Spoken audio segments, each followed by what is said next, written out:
muito especial essa nossa manhã. Muito bem-vinda.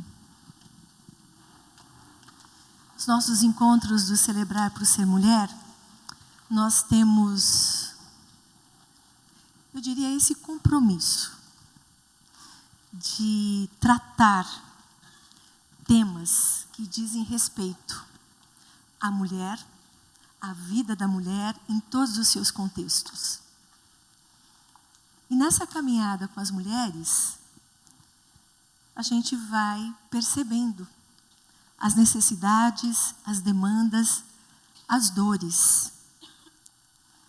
Por isso, o nosso compromisso como igreja, como comunidade e como esse ministério para as mulheres, de trazer para os nossos fóruns temas importantes, temas que dizem respeito à nossa vida.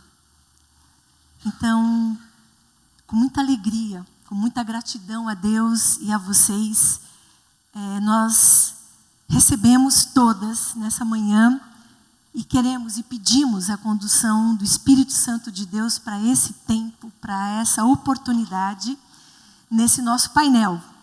Então, algumas orientações. Nós teremos participação dos nossos preletores, mas você também terá a oportunidade de fazer a sua pergunta.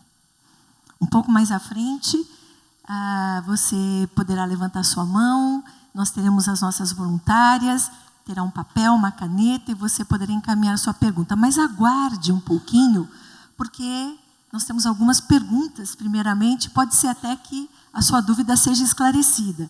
Então, você aguardar um pouquinho e no momento que você perceber que a sua questão não foi respondida, então você tem essa oportunidade. Mulheres também choram,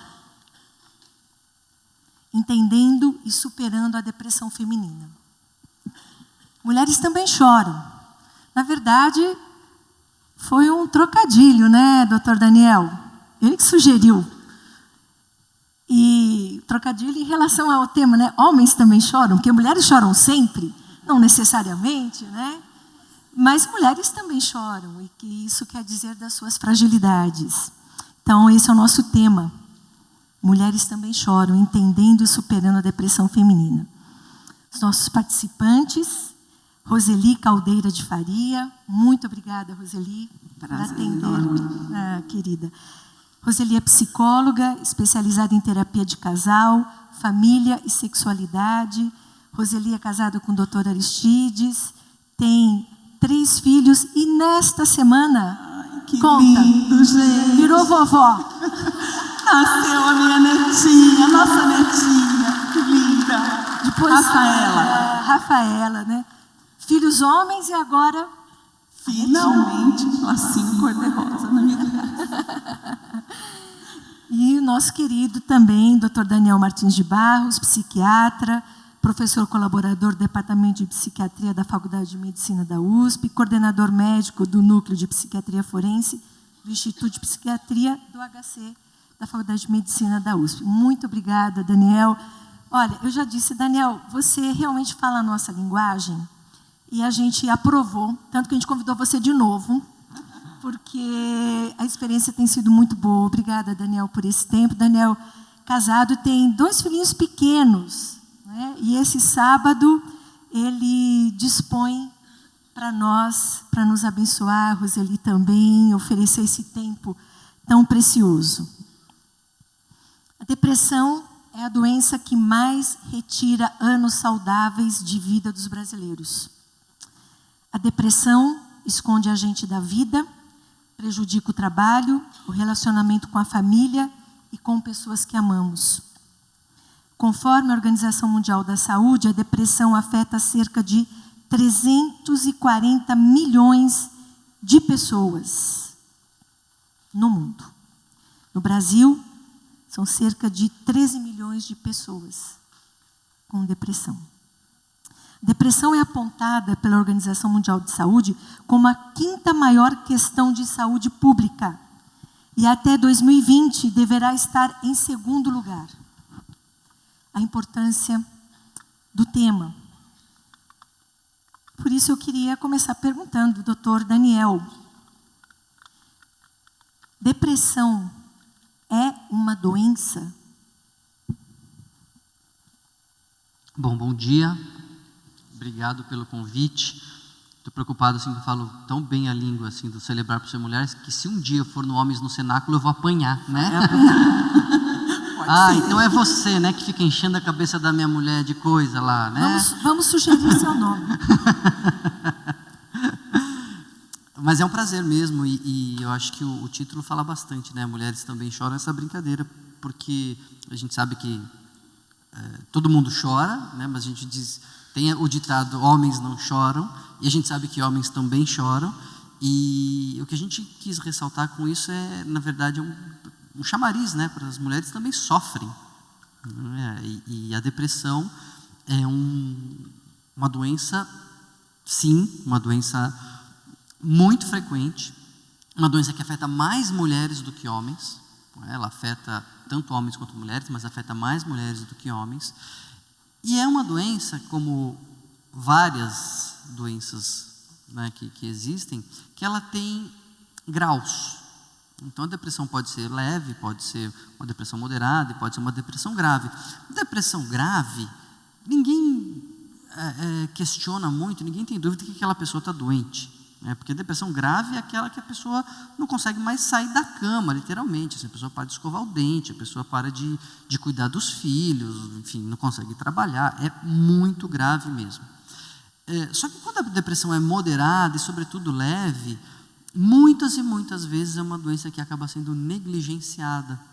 É uma doença que a gente explica aqueles sintomas, né? A depressão a gente não trata porque ela não dá do lado de fora, né? Pereba todo mundo trata, né? Ai, deixa eu crescer uma pereba, deixa eu tirar logo porque os outros vão ver. Depressão dá do lado de dentro, e aí a gente ou esconde, ou se percebe, quando percebe, muitas vezes não percebe, porque dá do lado de dentro, e quando percebe, muitas vezes esconde, porque tem vergonha, enfim. Então, para começar, é sim uma doença, é uma doença que pode ser muito grave, e é uma doença que, assim, você pensar uma doença, vamos dizer, uma doença que normalmente é mais grave, como a esquizofrenia, né? É uma doença que traz mais prejuízos para a pessoa afetada.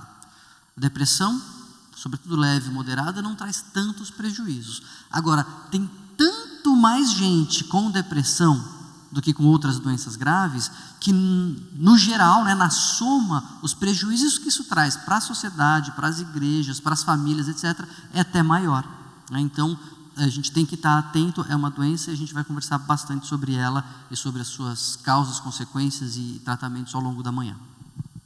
Roseli, quer completar? Acho que ele falou muito bem, né? Quer dizer, nós, assim, o que estima-se que a depressão acontece 2 vezes mais para a mulher, em números, do que para os homens, e a manifestação na mulher, ela tem mais a ver com a questão dos vínculos, né? Das relações, enquanto que em relação aos homens, ela tem mais a ver com o desempenho, com as competências que são ali prejudicadas, seja ele desempenho sexual, ou de trabalho, ou de realização.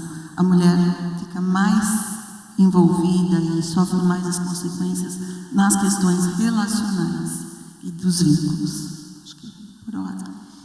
Quais os principais sintomas da depressão na mulher, Daniel?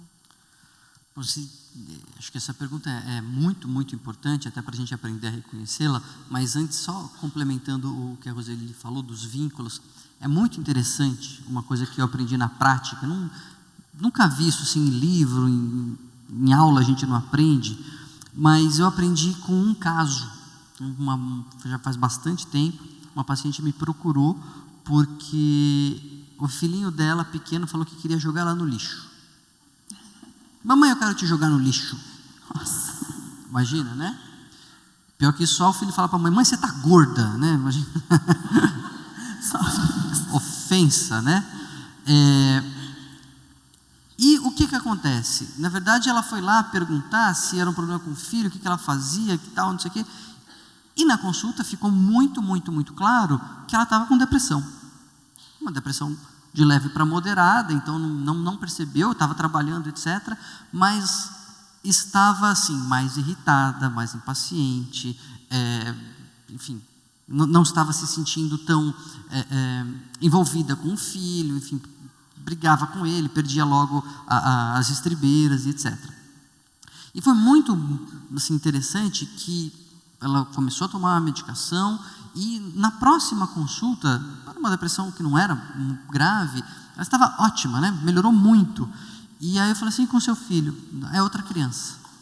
Ele é outra criança, amoroso, brincalhão, né? Quem mudou?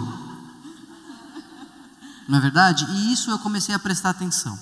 E aí hoje, isso acontece, obviamente, na família. Se tem um membro ruim, isso o ambiente todo contamina. Mas é óbvio que isso é mais forte quando a mãe não está bem, né, com relação aos filhos, por N questões. De forma geral, isso é mais forte com a mãe. Então, sempre que eu atendo uma pessoa, uma mulher especificamente, nem sempre eu pergunto de cara, mas quando a pessoa começa a melhorar, eu pergunto, em casa as coisas melhoraram? Você tinha percebido o seu filho diferente? E sobretudo quando o filho é pequeno, né, criança mesmo, assim, abaixo aí dos 6 anos, pré-escolar, que não consegue elaborar bem o que está sentindo, isso se reflete numa irritação, a criança dorme pior, a criança come pior, fica mais briguenta, e sempre melhora a relação em casa quando a depressão melhora. Então eu lembrei desse que é um exemplo, e muitas vezes então, você está percebendo alguma coisa em casa, talvez o problema não esteja no outro, né? Talvez o problema esteja em você.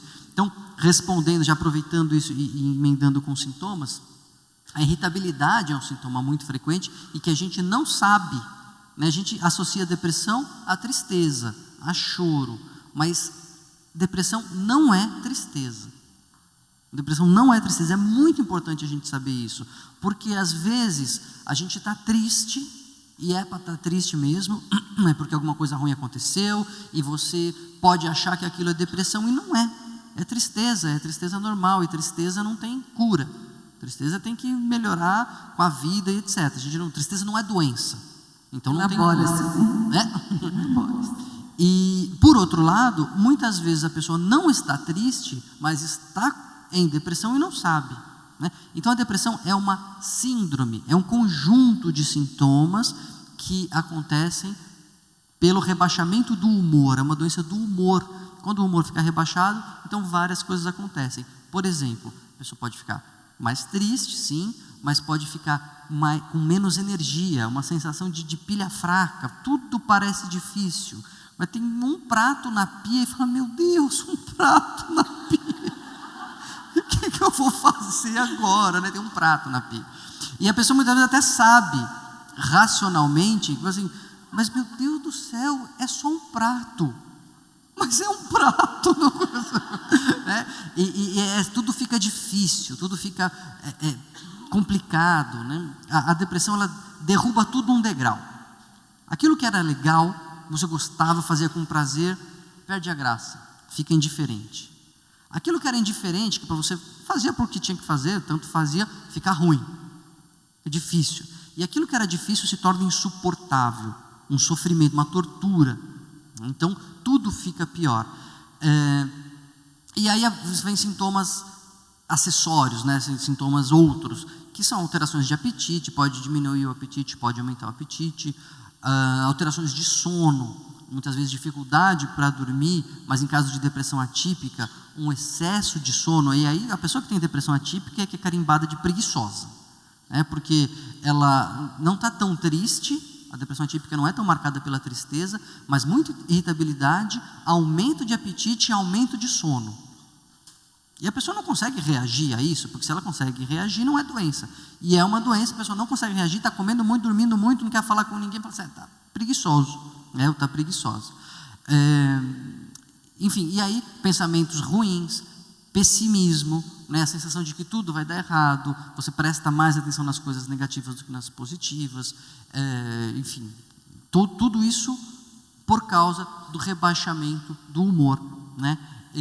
Então não é só tristeza. Às vezes, nem tristeza é. É muito importante a gente saber que tristeza é um dos sintomas possíveis da depressão, frequente, comum, mas eles não são sinônimos. Quer completar, Roseli? Eu queria completar, assim, eu gostei muito. Esse doutor Daniel entende da alma feminina mesmo, né? Impressionante. Fala bem esse rapaz. Então, uma metáfora que eu gosto muito de usar para pensar na depressão é aquela do óculos cinza, que é como se a gente pegasse o óculos, pintasse ele de cinza, colocasse ele, e toda a nossa forma de avaliação, de olhar e de compreender o que acontece ao nosso redor e nos compreender também, passasse por esse crivo. Então, é como se os aromas, os sabores, as cores perdem brilho, os aromas não tem mais nenhum que faça sentido, os gostos, né, aquela vontade, o apetite, não tem mais graça, e nada não tivesse graça, né? Então você olha e parece que nada tem a ver. E essa descrição desses sintomas que o doutor Daniel referiu tão bem, elas estão sempre, quer dizer, nós referimos sintomas e classificamos eles, e damos nomes para eles, mas a gente sempre precisa olhar para eles dentro dos diversos contextos que nós estamos, que a pessoa que está sofrendo da depressão vive. Então, a depressão é a depressão, mas como a Maria vai viver a depressão dela, a Joana vai viver, ou qualquer uma de nós vai viver, vai depender dos nossos contextos, que tem a ver com todas as áreas da nossa vida. Então, como é que está o nosso relacionamento conjugal, né? Porque isso é uma coisa muito importante. Como é que está o nosso relacionamento familiar, as nossas relações de trabalho, como é que estão as nossas projeções, geralmente realizadas, a respeito do que é viver uma boa vida ou não.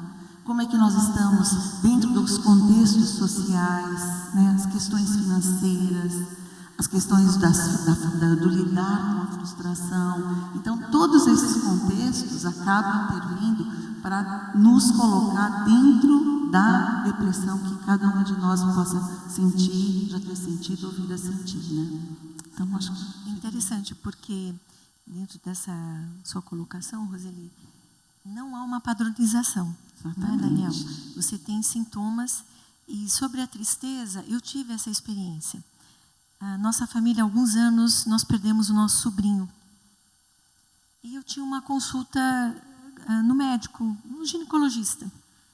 E quando eu cheguei, ele perguntou como eu estava, eu disse, doutor, acho que eu estou em depressão. Ele falou, por quê?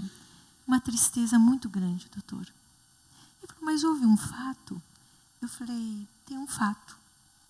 Há 15 dias, meu sobrinho faleceu de um câncer acelerado e perdemos meu sobrinho. E aí ele, muito habilidoso no emocional, disse, e os seus filhos? E meus olhos brilharam. Ah, meus filhos, tão queridos, seu marido, seu trabalho. E meus olhos brilharam e ele disse, não, você não está em depressão, você está de luto.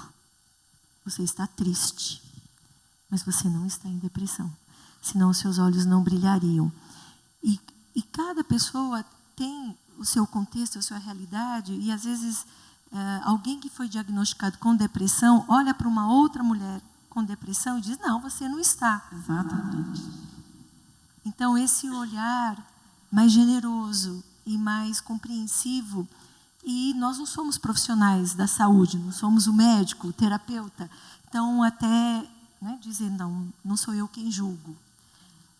E respeitar e considerar cada contexto e cada história, né? Então, quão importante é trazer isso. É muito importante o que você estava dizendo, porque às vezes é o contrário, né? A pessoa fala assim, mas eu acompanhei a minha vizinha em depressão, eu não estou que nem ela, então eu não estou em depressão. Não é assim, né? Depressão... É a autoavaliação sobre a depressão, não, alguém na minha família é assim, como eu não estou assim, não é. Então, de fato, o cuidado e o perigo disso, né? E quais as principais causas? A predisposição genética é uma causa? Então, tudo na saúde mental é multifatorial. O que significa isso? Que tem vários fatores que contribuem para aquela causa.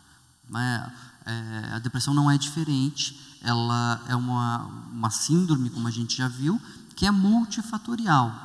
Ou seja, tem o componente psicológico, do seu entorno, da sua biografia, da sua vivência imediata do que está acontecendo, da sua biologia, de como são os seus neurotransmissores, da sua genética, do que você herdou, biologicamente mesmo falando. Não dá para ignorar que existe uma influência genética, porque não só pais que têm depressão têm mais chance de que os filhos tenham depressão, isso seria uma evidência indireta, porque poderia ser outra coisa, poderia não ser genético, mas a forma como a criança é criada, né? Um pai deprimido cria a criança o tempo todo, fala assim, vida, ó céu, vida, ó céu. A criança vai na escola, fala, tudo bem? A criança, vida, ó céu, né? Poderia ser só isso, mas também estudos com gêmeos que têm a mesma carga genética, etc., mostram que sim, existe uma influência, mas não é uma causa. Então, se você perguntar qual é a causa da depressão, aí eu vou ter que dizer, não sei. Não tem uma causa para a depressão.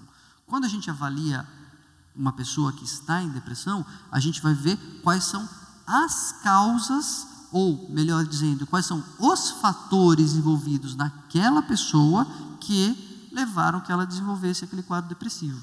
Então, às vezes a pessoa diz, mas doutor, não aconteceu nada na minha vida, está tudo bem. Eu tenho um trabalho que eu gosto, eu faço porque eu gosto, eu estou bem em casa, estou bem com meu marido, meus filhos são lindos, aí eu já peço para ligar a câmera e vamos filmar, porque é uma propaganda de margarina, né? Essa pessoa não, está tudo ótimo, tudo ótimo nunca está, mas a pessoa diz assim, não tem nada importante o suficiente ou grave o suficiente que pudesse justificar eu estar desse jeito. Bom, mas aí a gente vê que então depressão não é só tristeza, é uma doença, né? Então, às vezes pequenos estresses, pequenas contrariedades, pequenos fatores vão se somando sem que nenhum seja grave o suficiente para que a pessoa atribua a ele o adoecimento, mas aquelas coisinhas vão se somando ao longo do tempo, junto com a predisposição biológica, junto com a carga genética, a pessoa acaba ficando deprimida. Às vezes é o contrário. Às vezes a pessoa não tem história familiar nenhuma, nunca teve depressão e a pessoa sofre algum evento traumático, passa algum problema e aí é muito delicado isso que a Silvia falou, a gente não pode confundir, e às vezes é muito difícil, luto, por exemplo, com depressão. A pessoa em luto, ela tem sintomas que muitas vezes imitam igualzinho uma depressão. Só que não é depressão. Ela tem um motivo para estar daquele jeito e aquilo vai passando devagar com o tempo. O tempo é a questão chave aí, por exemplo, no luto. Mas às vezes, então, a pessoa tem um luto e o tempo vai passando e a pessoa não vai melhorando. Então ela teve, o luto foi um fator para ela ficar deprimida. E aí ela precisa ser tratada, mesmo o gatilho tendo sido o luto. Isso que eu ia perguntar, os gatilhos que favorecem ou trazem à luz essas questões. Isso, e aí o luto é uma coisa importante, mas é como a Roseli disse bem, aí é cada um com a sua história, não é? E às vezes o que é mais delicado ainda, o que é um problemão para alguém, que é suficiente para causar depressão, pode não ser um problemão para mim, mas quem sou eu para julgar? Né? Eu tenho a minha história de vida, a gente tem as nossas perdas, as nossas dores, etc., que não são as dores que a outra pessoa tem, e para ela aquilo é muito importante. O paralelo da dor é muito interessante, porque assim, quando você avalia alguém com dor física, você pede para a pessoa dizer, mas de uma escala de 0 a 10. 0, a ausência de dor, você super bem. E 10, a dor mais forte que você já teve na vida, que nota que você dá para essa dor? Beleza, né? Mas a gente consegue ter uma avaliação para aquela pessoa. Porque, por exemplo, eu já tive cólica renal. Quem já teve cólica renal sabe o que é. Quem não teve, então eu nem trato no assunto, porque quem não teve não entende. Quem já teve não gosta de lembrar, né? Então, não dá para falar. Agora alguém me pergunta, de 0 a 10, 0 sendo sem dor e 10 sendo a dor mais forte que você já teve na vida, o meu padrão é outro. Porque eu já tive cólica renal e talvez uma dor de cabeça agora para mim não seja tão importante. Quando a gente faz esse paralelo com as dores da alma, né, com a dor emocional, é a mesma coisa. Putz, a Silvia perdeu um sobrinho. Imagina o que é essa dor. E aí você vai falar que você, enfim, repetiu de ano. Né? Eu perdi o sobrinho. Não, a gente não está comparando a dor. Para você, repetir de ano foi um fator muito importante, muito aversivo. Tem o gasto que você vai ter, tem a pressão que você vai sofrer, as broncas que você vai levar. Então, para você pode ter sido muito importante. Então, a gente faz uma avaliação que não é um julgamento, é uma avaliação dos fatores para aquela pessoa. Qual é a sua história de vida, qual é a sua história genética, qual é o que está acontecendo em volta com você agora, e tudo isso a gente tem que levar em conta para fazer um tratamento que idealmente é sempre multidisciplinar, né? que tenha a parte biológica, já que isso é um dos fatores envolvidos, mas que trate também a parte psicológica. A gente não pode ignorar que isso é muito importante, né, Roseli? Doutor, meu filho uma vez teve crise renal. E aí o meu marido falando assim, não, crise renal, isso aqui é dor. Vocês ficam reclamando de ter parto normal. E o parto normal, que eu tive 2 partos normais, então o segundo foi muito difícil. E eu disse, não, é uma dor imensa. Aí chega o médico do meu filho. Aí ele falou, não, nós temos um parâmetro de dor. Qual é, doutor? Qual é? Super querendo saber. Ele falou, olha, a dor renal é considerada a 5ª maior dor. É mesmo? E o parto normal? Parto normal, 9ª maior dor. Eu falei, nossa, mas qual é a maior dor? Ele falou, infarto do miocárdio. Eu falei, olha aí os parâmetros, né? Agora, quando você vai fazer um psicodiagnóstico, por exemplo, ou um diagnóstico diferencial em psiquiatria, né? É muito complicado, porque não tem aquele exame que diga, olha, o grau de glicose é tal, né? A pressão arterial está tanto. São coisas um pouquinho mais específicas, mais sensíveis, é de dentro, como o doutor Daniel falou, então é mais difícil. Então essa questão é super importante. E quando ele falou dos sintomas também, né? A respeito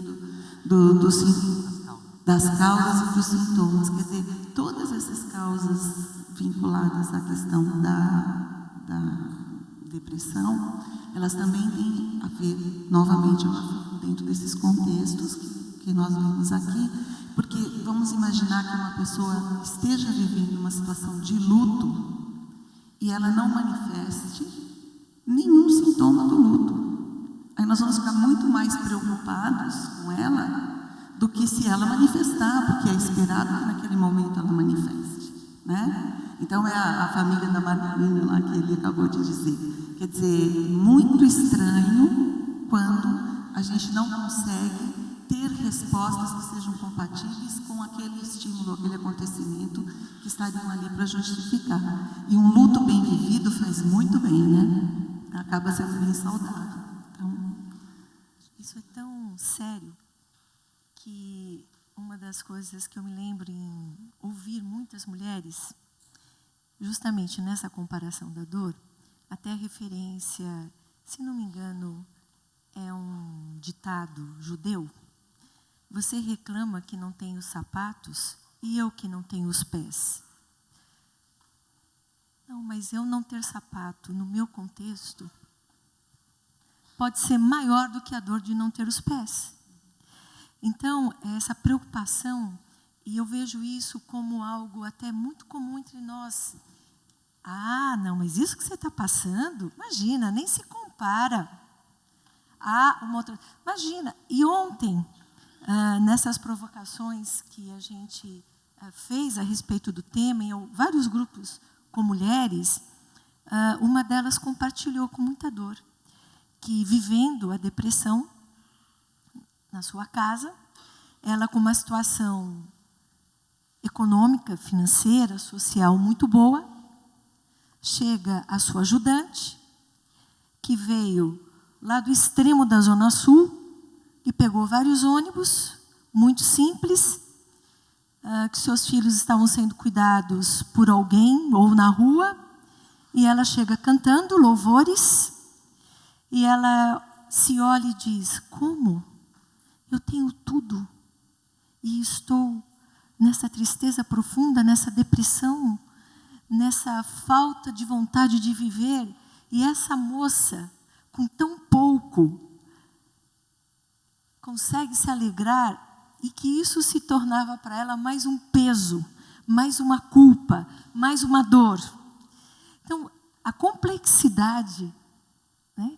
E essa questão de comparar com uma outra, que importante vocês nos chamarem a atenção sobre isso. Nós não podemos fazer, porque isso pode trazer um julgamento a respeito do outro e da nossa própria, que só vai nos prejudicar, não vai nos trazer cura, né? Não vai nos trazer a possibilidade mesmo de uma restauração. E é muito interessante, Silvia, porque essa culpa, por exemplo, desse caso que você está ilustrando, ela vem justamente de a gente não entender a depressão como uma doença. Né? Porque assim, puxa, mas você não tem motivo para ficar triste porque está tudo bem. Você vai virar para o míope e falar: não, mas você não tem motivo para não enxergar, né? Está tudo aí tão claro. Tem olhos, né? Ninguém vira para o asmático, né, que está lá em crise de bronquite, não consegue respirar assim. Você está de frescura, olha quanto ar em volta. Nossa, tem pulmão. O ar está sobrando, como é que você vem falar que está com falta de ar? Né? Imagina as pessoas que estão lá numa prisão, lá não tem ar, mas aqui quanto ar, vamos lá, respira, boa vontade. Né? Não, porque a gente entende a asma como uma doença, e depressão não. Então é muito importante a gente esclarecer isso. Queria que vocês falassem um pouquinho sobre depressão pós-parto. Depressão pós-parto é um problema muito importante. A gente teve até uma experiência interessante aqui na IBAB. A gente teve uma reportagem sobre depressão, uma vez lá no Bem-Estar, e depois uma irmã aqui da IBAB me pegou pelos corredores: Daniel, eu estava com... Foi uma reportagem sobre depressão de forma geral. E aí essa irmã me pegou e falou assim: Daniel, eu estava com depressão depois que minha filha tinha nascido e eu não sabia que era depressão. E aí, vendo a reportagem do Bem-Estar, eu descobri que era depressão, fui me tratar e hoje eu estou ótima. Eu, mais do que depressa, peguei o contato dela e falei assim: agora eu vou fazer uma reportagem com você. E fizemos uma reportagem sobre depressão pós-parto. A depressão pós-parto, ela é uma depressão, então ela não tem nenhuma característica tão especial, ela é tristeza ou irritabilidade, enfim, pessimismo, choro, etc. Só que ela acontece sempre depois do parto. Agora, esse é um nome clássico, porque a gente sabe que a depressão pode começar durante a gestação. Então, a pessoa está grávida e já começa a não ficar bem, e aí tem 1 milhão de fatores envolvidos aí. Tem a mudança de contexto de vida, porque não tinha filho, ou agora vai ter filho, ou porque já tinha um filho, agora vão ser 2, ou porque já tinha 11, agora vai ser 12, é sempre uma coisa, sempre uma mudança. Lógico que entre ter nenhum e ter um faz mais diferença do que ter 12 ou 13, né? Mas traz uma mudança de papel social, traz mudanças hormonais muito importantes, e traz uma mudança na dinâmica familiar, na relação com o marido, enfim. Tem um monte de coisa envolvida aí por trás, vários fatores envolvidos na depressão que ocorre durante a gestação e no pós-parto. Agora, o que é mais cruel na depressão pós-parto é porque as pessoas mentem para a gente. E elas só mostram que ter filho é uma coisa maravilhosa. Ser mãe é um privilégio. A alegria da criança na sua vida, que saiu do seu ventre. Vai ter então, né? Vai carregar 9 meses, vai passar mal, vai ficar com estria, vai não conseguir dormir, ter falta de ar, depois vai ter a dor na hora que nasce, depois vai ter que ficar ouvindo aquela criança chorando e não conseguir dormir, e depois vai rachar o peito para dar de mamar. né? Nossa! Depois vai vir eu aqui com o peito rachado, toda dolorida, e meu marido querendo transar comigo ainda. Nossa! Para, Daniel. Isso aí tá... Que é isso, né, gente? Até parece que ele já viveu tudo isso. Que isso? A gente nega, tá vendo, Daniel? Exato, não pode falar. Não pode falar do lado ruim da maternidade. É feio. Maternidade é tudo lindo, tudo maravilhoso. Não é. É lindo, é muito lindo. Eu tenho filho e eu sou meio mãe também. Eu já falei aqui algumas vezes.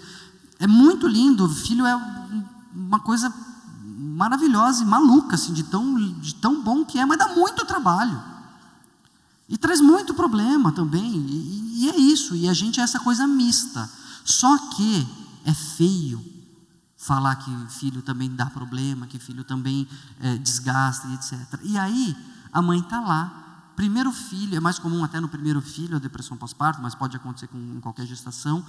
E aí todo mundo em volta apontando, que coisa linda, como você está feliz e tal, não sei o quê, e a mulher querendo morrer. Literalmente, assim, ela fala assim, eu não sei o que eu fui fazer da minha vida, por que eu fui ter um filho? E é para sempre. E é para sempre agora. Ai, meu Deus. O que eu faço? E aí a mulher sente uma culpa triplicada. Eu estou carregando nas tintas para a gente entender, mas é assim que a mulher se sente. Porque ela está em depressão, ela está triste, ela não sabe o que fazer, ela está arrependida de ter filho, porque ela está deprimida. E aí, se a gente já esconde a depressão no dia a dia, nesse caso então, meu Deus do céu, a mulher, ela se sente tão culpada que ela não consegue falar nem para o marido, nem para Deus quando ela está orando. Ela não consegue admitir aquilo, nem para si mesma. Agora, é importante a gente saber que existe, e você não está fazendo nada de errado, você não tem desvalorização nenhuma, não tem culpa nenhuma de estar se sentindo assim. Ao contrário, quanto mais cedo e de forma mais transparente a gente admitir isso, mais a gente vai poder diagnosticar, melhor a gente vai poder tratar, para que você volte ao normal e curta o seu filho, e curta a sua família, e tenha o trabalho que tem, e tenha a alegria que tem. Eu brinco que filho é o seguinte, ele dá o mesmo nível de trabalho e alegria. Como é muita alegria, é muito trabalho. Agora, para quem está em depressão pós-parto, essa equação se inverte. Ela mal consegue ver a alegria do filho e vê muito mais tristeza e muito mais trabalho. Então vamos tratar para você voltar ao normal e ter o mesmo tanto de trabalho e alegria, que aí está no jogo, né? Aí faz parte. Mas eu fiz questão de exagerar bem aqui e carregar bem para ressaltar: depressão pós-parto existe, é um problema real, e se a depressão em geral já é negligenciada, já tem preconceito, já tem estigma, muito mais na depressão pós-parto. Sobretudo porque a depressão pós-parto acontece mais frequentemente quando falta suporte familiar.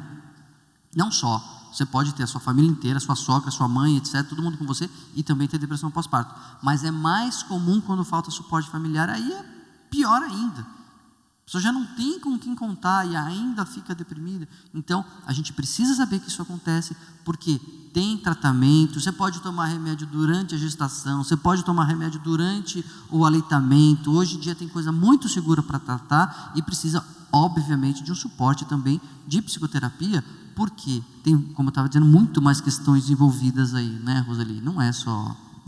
Sabe que quando eu fazia o curso de sexualidade, o nosso professor, ele contou a experiência particular dele, que eu achei muito interessante.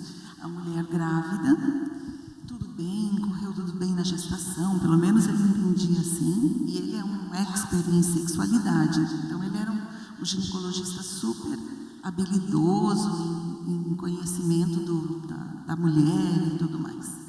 Aí aconteceu o parto, ele saiu da sala de parto, andou pelo hospital. Quando ele volta para o quarto, a mãe da esposa estava na porta e falou: acho melhor você não entrar. Como assim não vou entrar? Não, melhor você não entrar, ela não está querendo ver você. Como assim ela não está querendo me ver? Não, dá licença, imagina, meu filho nasceu. E de fato, ela não quis mais vê-lo. Ela disse que não podia nem sentir o cheiro dele.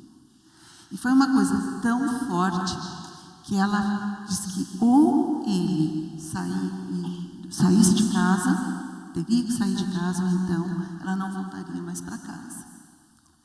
E ela não conseguiu entrar em casa, porque ela não aceitou. E isso demorou 2 meses e meio. Ele ligava para ela não queria atender o telefone, ela não queria falar com ele, ela não queria presença. E esse homem contando como é que ele se sentiu, porque ele disse, meu Deus do céu, o que é isso? E foi. E toda a família, as pessoas, ninguém conseguia compreender, até que chegou uma determinada noite, no meio da madrugada, ela ligou para ele e falou assim, olha, se você quiser vir até aqui ver o bebê, pode vir. E ele falou, eu? Ela vai me matar. Isso aí deve ser um plano. Ela está pensando, está me chamando lá, que vai me acabar comigo. Não é possível. Aí ele ligou para a sogra e falou, escuta, como é que está a situação? É mesmo para eu ir? Aí ela falou, não, ela disse que você pode vir sim. Aí disse que ele foi, o coração batendo a 1000.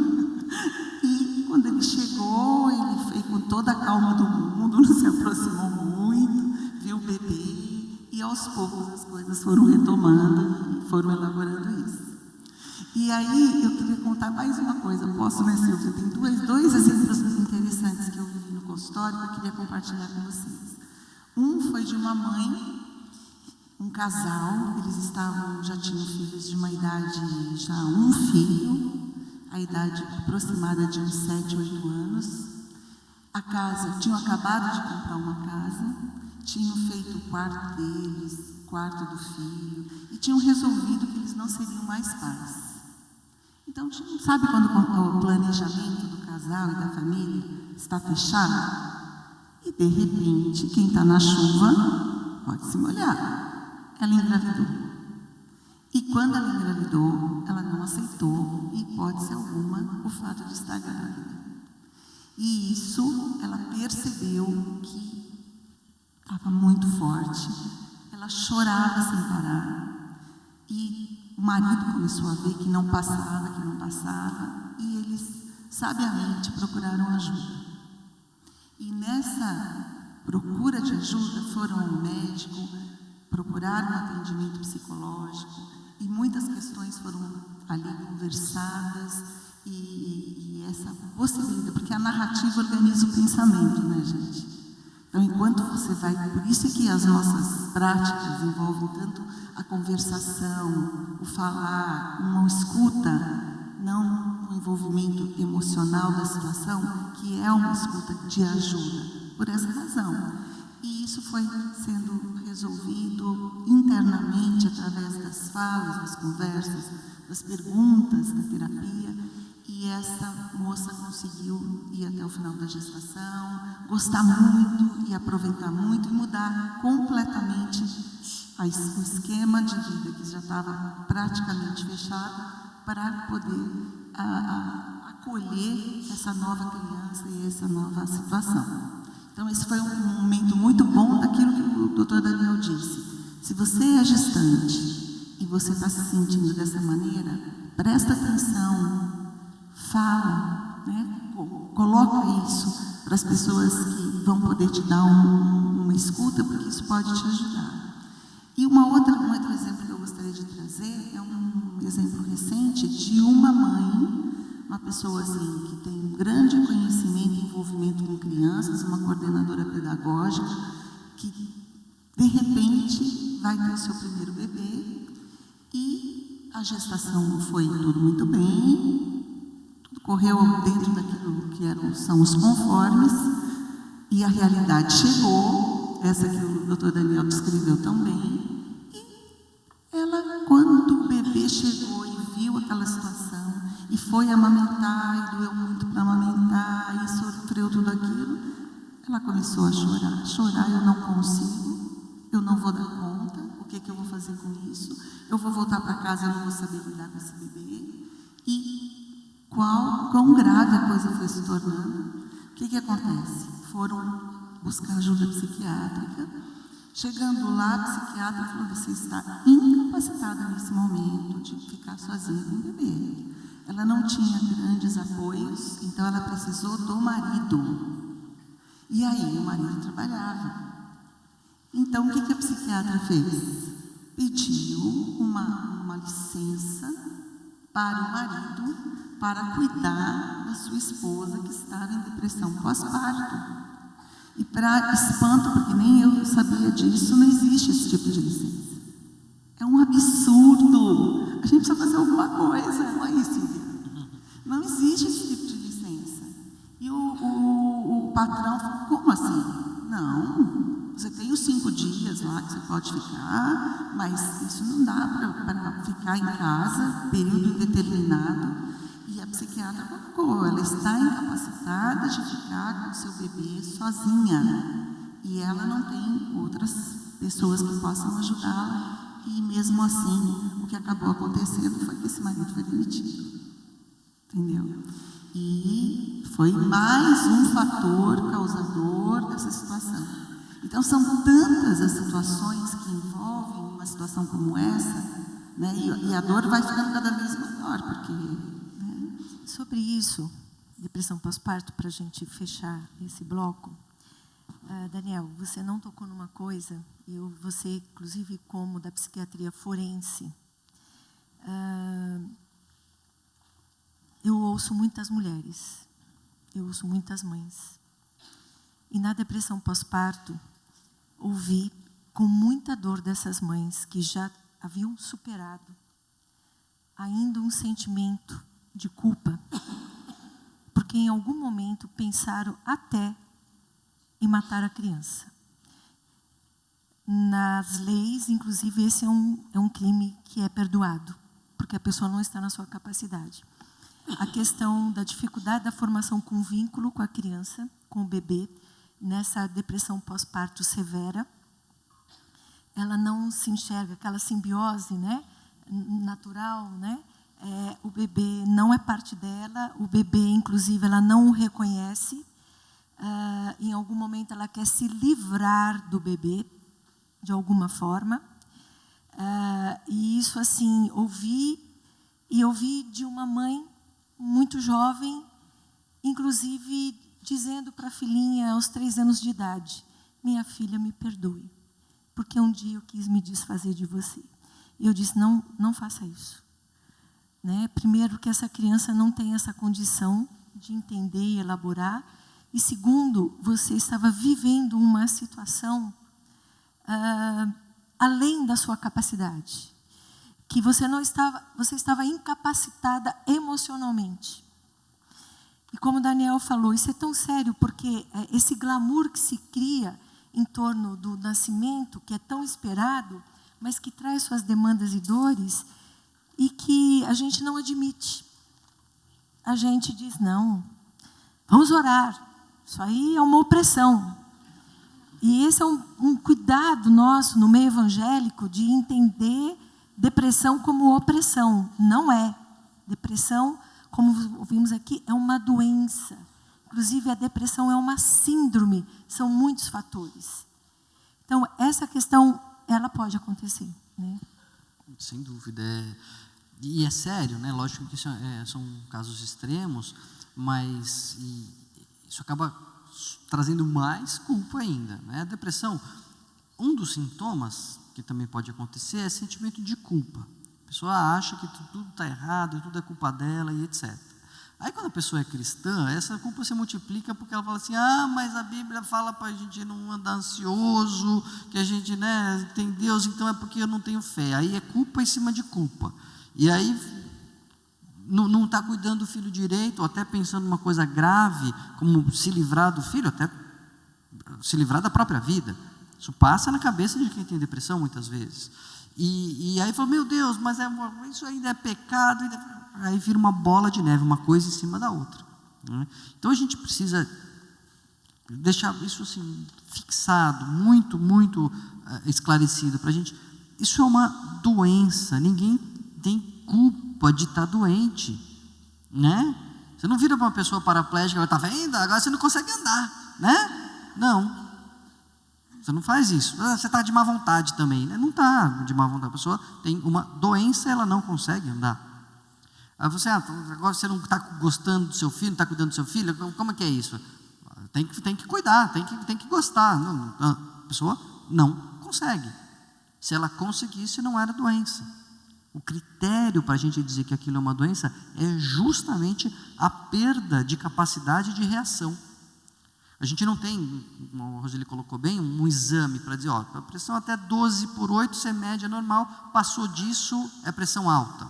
Né? A gente não tem isso para tristeza, depressão. Ó, até aqui você estava triste, está tudo bem, passou, agora está com 10,5 de tristeza, agora isso é depressão. Não tem. Então, como que a gente, que critérios a gente usa? Os principais são o quanto aquilo está atrapalhando a sua vida de forma geral, quanto aquilo te traz prejuízo na família, no trabalho, nos seus relacionamentos, que é consequência de justamente o quanto você consegue reagir, o quanto aquilo está no seu controle. Porque tristeza normal, a gente consegue reagir, né? A ansiedade normal, a gente consegue se controlar, mas tem coisas que são incontroláveis, é tão forte que você não tem controle e isso acaba trazendo prejuízo na sua vida. E aí você não tem controle sobre os pensamentos que passam na sua cabeça. Né? Isso, repete isso. Você não tem controle? Não tem controle dos pensamentos que passam na sua cabeça. Ah, meu Deus, eu pensei em dar minha filha. Então, deixa. Nessas escutas de mulheres, ontem mesmo ouvi, em função de uma depressão mais grave, os pensamentos suicidas. É a mesma linha, assim, isso passa realmente na cabeça de quem tem depressão. Vou acabar com tudo. Assim, o suicídio, ele é um problema muito negligenciado, que a gente não fala dele, né? Outra coisa que não pode falar, as pessoas acham que se você falar, você está dando ideia, né?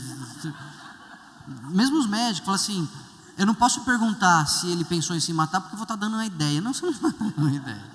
Se matar é uma coisa tão extrema, que assim, nossa, doutor, eu não tinha pensado nisso, hein? Então eu vou anotar aqui a sua sugestão. Tem sentido, né? Quem pensa nisso é porque está numa situação muito extrema. Agora, então a gente precisa falar, ok? Na depressão, tudo fica ruim, a gente sabe disso. Isso vai num gradual. E aí, às vezes, a pessoa fala assim, puxa, está tudo tão ruim, eu não queria falar com ninguém, eu queria ficar isolado. Aí pode ser um pouquinho mais grave, eu queria dormir e ficar dormindo assim, 1 ano sem falar com ninguém. Não, eu queria dormir, não queria acordar nunca mais. Ou a pessoa fala assim, eu queria que Deus me levasse, sabe? Assim, eu já pensei que se Deus me levasse era um alívio. Ou a pessoa fala, não, eu queria que...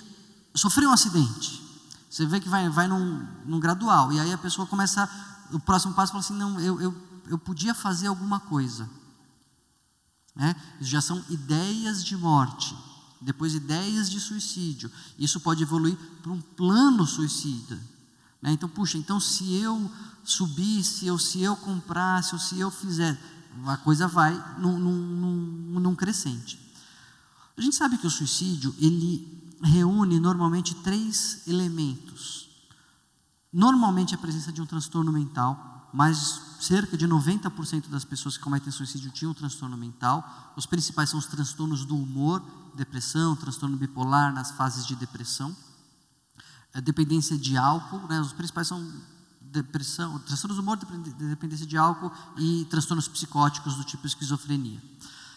Presença de um transtorno mental, presença de uma situação extrema, uma situação da qual a pessoa não consiga ver saída, já pensou, já não tem mais esperança nenhuma de que aquilo se resolva, e o problema é que muitas vezes ela não tem esperança nenhuma e não vê saída justamente por estar em depressão.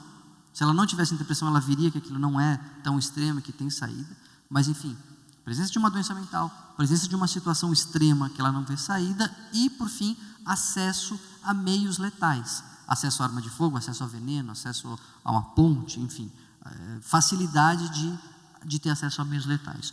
Então, a gente precisa estar atento a todos esses elementos. Precisa estar atento à presença de uma doença mental, de um transtorno mental. Mudanças de comportamento.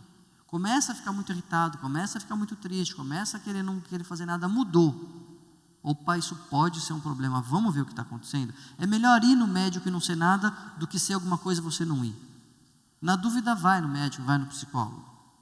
Segunda coisa, sensação de que você está no limite, ou que você está vendo alguém que está no limite. A pessoa verbaliza ou dá dicas de que, olha, eu não aguento mais, desse jeito não vai dar para continuar. Sinal de alerta. Não, vem cá, vamos conversar. O que significa não vai dar mais para continuar? Pode perguntar, você já pensou em acabar com tudo? Você não está dando ideia para a pessoa. Se a pessoa pensou, ela já pensou.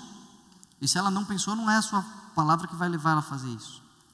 Porque a gente sabe que palavras de resgate, tipo CVV, né, que você pode ligar, ou mesmo um aconselhamento pastoral, ou a palavra de um amigo, faz a pessoa pensar 2 vezes. Porque ela consegue perceber que a situação não era tão sem saída assim.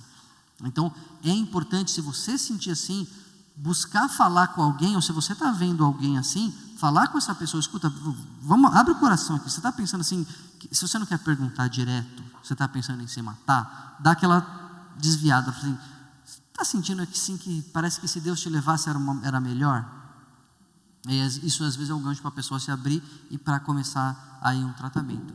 E também a presença de meios letais, né? Arma de fogo em casa, veneno, muito remédio estocado em casa, isso tudo é uma coisa que a gente tem que dificultar o acesso. Então, isso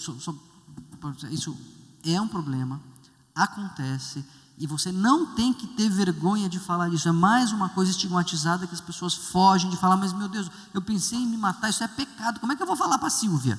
Não, não é pecado, você não pensou porque quer, porque você não está com o controle dos seus pensamentos. Então, tem que falar justamente para buscar ajuda. Setembro é o mês de prevenção de suicídio. 10 de setembro é o Dia Mundial de Prevenção, Conscientização e Prevenção de Suicídio. Então, nós estamos num contexto perfeito para a gente falar disso. Aliás, hoje, às 12h30, fazer um jabá aqui, né? Parênteses, sábado, 12h30, na Rádio Estadão, eu tenho um programa que eu entrevistei um especialista em suicídio, o Dr. Teng. Então, saindo daqui, Rádio Estadão 92.9. Queria dizer que o que o doutor Daniel está dizendo é que cão que late morde. Exatamente. Essa história de dizer que a cachorro que late não morde, está falando sobre isso, quem vai se suicidar não fala, isso é mentira. Porque grupo de risco para suicídio é quem tem ideação suicida e quem faz práticas, tentativas de suicídio. Então, e essa fala de que a gente pode dar ouvido, e geralmente não fala isso. Como que você está falando que vai perder a vida? Onde já se viu? A vida é dom de Deus, é uma coisa tão importante, tanta gente nessa hora querendo viver, não é assim? E na verdade, essa fala é muito importante, porque ouvir, dar esse espaço, é quem sabe dar a possibilidade de um resgate para essa pessoa, né? São palavras, como você disse, palavras... Você usou um termo que eu gostei tanto, palavras de resgate. De resgate. Palavras de resgate. Gostei dessa fala, porque tem tudo a ver. Né? Inventei agora isso aí. Nossa, adorei. Você é um bom inventor. Eu queria voltar um pouquinho nessa questão da prevalência da depressão feminina, né? A cada um homem, 2 mulheres, é uma estatística.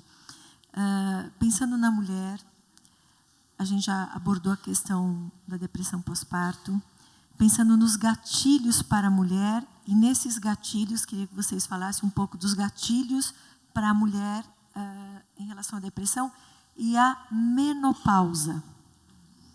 Menopausa é esse momento que a gente ouve tanto a respeito de depressão na menopausa, confere, é específico da menopausa, do histórico da mulher, os gatilhos da mulher. Queria que vocês falassem, por favor. Mulher é complicado, né? Se tiver mulher é complicado mesmo, assim. Foi a última coisa que Deus criou, então ele já estava com a mão boa, assim, né? Então ele caprichou, assim. Tem essa questão da menopausa. Bom, tem a questão de a mulher ter mais depressão que o homem, e ninguém sabe exatamente por quê. Pode ser uma questão hormonal, mas eu não tenho dúvida que tem uma questão social muito importante. É por causa do fardo que a gente coloca na mulher.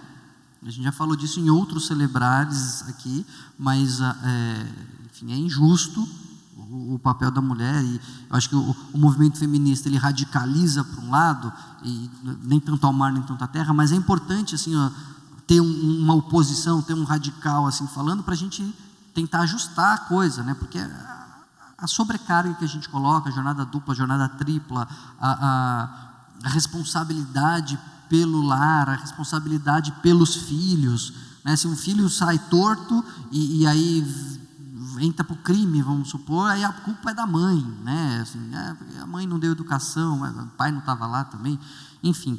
Então eu acho que tem uma coisa social e esses gatilhos, e o pior, né? O pior não é a sociedade colocar isso, o pior é a mulher aceitar.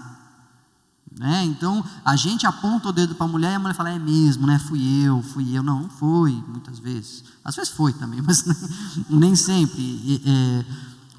E aí a mulher tem essa pressão de cuidar de tudo, de cuidar da casa, de cuidar dos filhos, e ela aceita isso, e ela, enfim, se sobrecarrega muitas vezes. Às vezes não tem nem ninguém apontando o dedo para ela, mas ela tem isso tão introjetado na cabeça dela, que ela tem que fazer tudo, que acaba se sobrecarregando.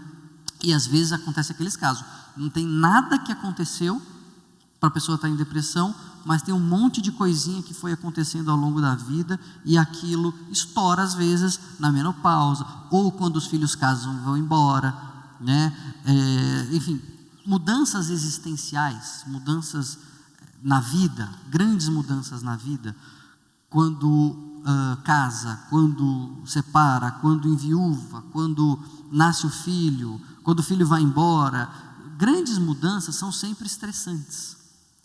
E aí, quando isso está somado, um monte de estresse, muitas vezes acaba levando à depressão, e por isso, esse é um dos fatores, como essa pressão é maior em cima da mulher do que do homem, é uma das possibilidades de explicar por que a mulher tenha mais depressão do que o homem. Agora, a menopausa é um fator complicador ainda mais, porque tem a mudança hormonal, que é muito importante, isso leva a alterações fisiológicas, alterações no corpo da mulher, que, enfim, são fatores de risco para a depressão, mas a menopausa também é uma mudança existencial, né? A perda da fertilidade, e aí tem, entre muitas aspas, né, a mulher sentindo que ela não é mais a mulher que ela era, e aí um marco do envelhecimento, enfim, tudo isso vai somando na cabeça da mulher. E é muito importante também a gente reconhecer. Por quê? Muitas e muitas vezes a mulher acha que está assim por causa da menopausa. Ah, não, isso é só a menopausa. Não, mas você está triste, você está irritada. Não, mas isso é a menopausa. Não, não é. Às vezes, além da menopausa, está deprimida, né? E aí precisa de tratamento, muitas vezes, específico para os sintomas da menopausa, junto com o tratamento para a depressão. Um dos especialistas, um dos médicos que mais prescreve antidepressivo é justamente o ginecologista, porque aí não tem preconceito. E no psiquiatra, no psiquiatra não pode, né? Eu sou crente, eu não vou no psiquiatra, né?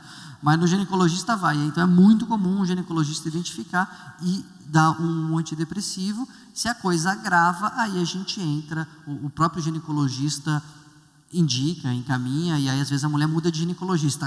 Não, ele mandou ir no psiquiatra, né? Doido é ele. Não é isso, gente, né? Psiquiatra, a gente já viu, não é médico para louco, é médico das emoções. As emoções adoecem, na menopausa é mais um ponto de risco, e a gente tem que estar atento. Não é só a menopausa, né, Roseli?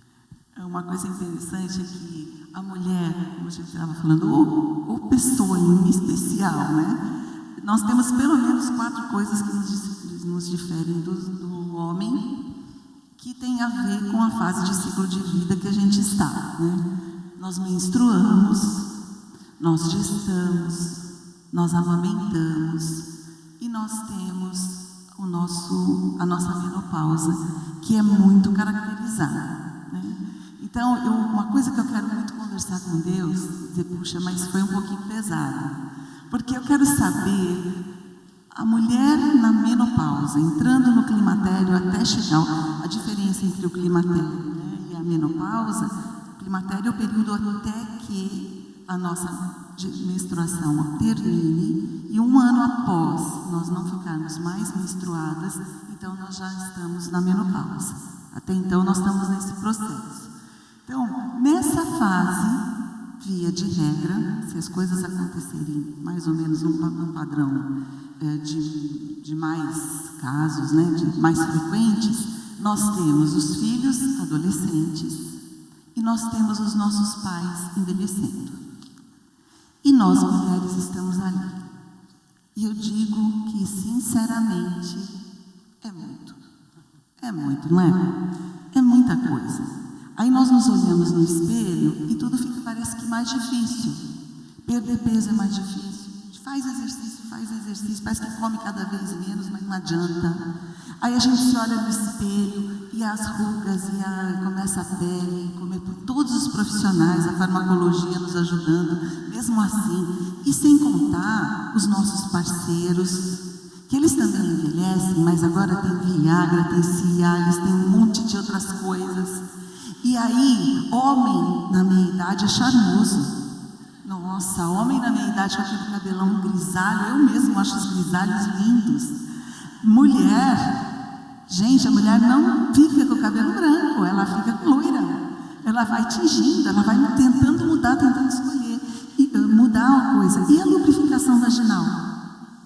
Gente, eu digo que uma das pessoas que deveriam ganhar o prêmio Nobel é quem inventou o KY-gel, os gels lubrificantes.